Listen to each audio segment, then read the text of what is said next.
துப்பாக்கி. அது தமிழ் சினிமாவில் ஹீரோஸோட மாசை ரீடிஃபைன் பண்ண படம். அதில் விஜய் சார் எப்படி இருந்தாங்க, அந்த ஐ எம் வெயிட்டிங்கிறது பயங்கர ஸ்பெஷல்.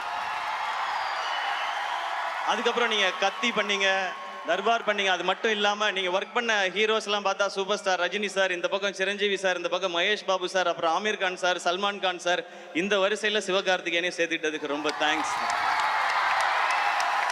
எனக்கு இதெல்லாம் ரொம்ப சர்ரியல் மூமெண்ட் சார். இதெல்லாம் நான் இதுக்கு ஆசைப்பட்டு வரல. ஆனால் இந்த மாதிரிலாம் என்னைக்காவது நடக்கும்னு ஒரு துளி நம்பிக்கையோடு தான் இந்த மேடைக்கு வந்தேன். இதில் நான் இங்கே தமிழ்நாட்டு மக்கள் எல்லாருக்கும் எவ்வளோ பெரிய நன்றி சொன்னாலும் பத்தவே பத்தாது.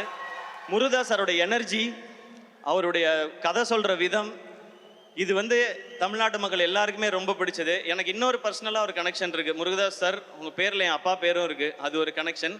என் அப்பாவுக்கு ரொம்ப பிடிச்ச இயக்குனர் நீங்கள். ரமணா அவருக்கு ரொம்ப ரொம்ப பிடிக்கும்.